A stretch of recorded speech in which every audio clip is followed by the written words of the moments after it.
Hi, this is Mike Zellers, and I'd like to spend a little bit of time talking about the difference between data and information and talk a little bit about why relational databases are preferred to other ways of storing data that have happened in the past. First of all, in general conversation, when people use the term data and information, they use them synonymously. However, in the world of information technology, those two words mean something slightly different. Data is a piece, one raw fact. A piece of data is a raw fact about something. Information is when you take those raw facts and combine them and organize them in such a way that it becomes meaningful. The word I like is actionable. In other words, someone can take a look at that data combined with other pieces of data and actually come to some conclusions and make some decisions. Let me give you an example. Let's say a sales rep sold $50,000 worth of merchandise in a given month. That's a piece of data. That one raw fact by itself doesn't really tell us anything meaningful. We don't know, did the sales rep have a good month or a bad month? It depends. All right. If we were the sales manager, how would we know whether a sales rep that sold $50,000 had a good month or a bad month? Well, we would look at other pieces of data and organize them all together. We might look, for example, to see what the quota for the sales rep was for that month. Maybe the sales rep was expected to sell $100,000 worth of merchandise, in which case he didn't have a very good month.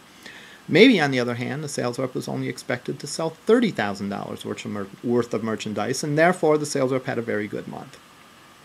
Additionally, we might look at things such as what other sales reps sold for the same period of time. We might look to see what that sales rep sold in previous months. We might look to see what the sales rep sold in that particular month of the previous year.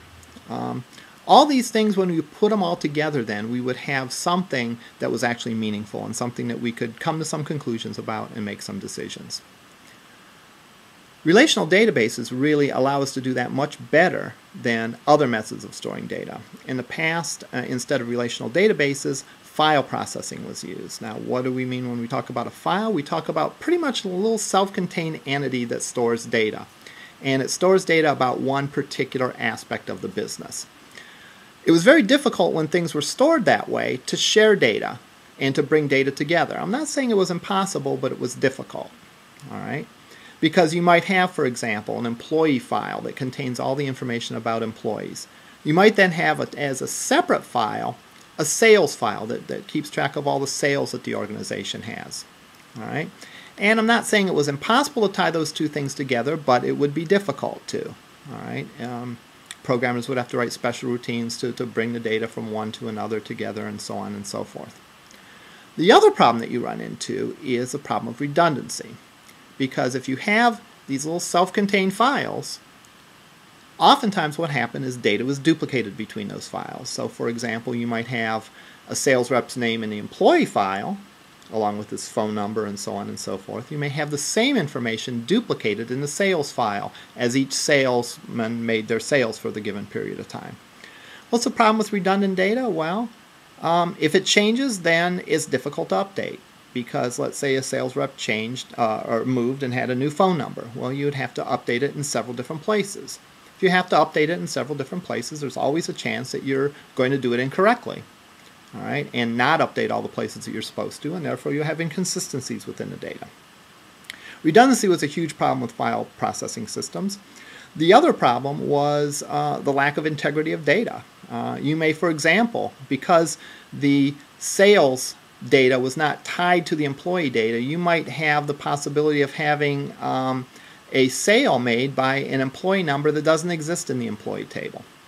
All right, that would poses all sorts of other different kinds of difficulties. So with file systems, every piece of data was stored, so every kind of data was kind of stored in its own little cubby hole, and it was very difficult to share and combine things together. With relational databases, everything is stored in a single database. The advantage then is the data is tightly integrated. Instead of having the sales rep in two places, the sales rep's only in one place, and every place that needs a sales rep simply points to that information in the database. So everything is integrated. You can't have a sales then that has an invalid employee number then, because the things are very tightly integrated. And as we go on in this course, we'll see more of how you actually accomplish that.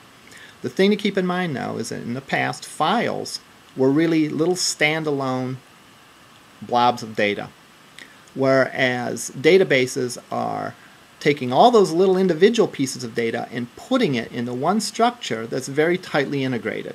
You eliminate redundancy by doing that, and it's easier then to combine data from different places. And if you remember from our example before, really being able to combine individual pieces of data with other pieces of data really is one of the key things in transforming data, the raw facts, into information, something that is actionable, something that some conclusions can be made about.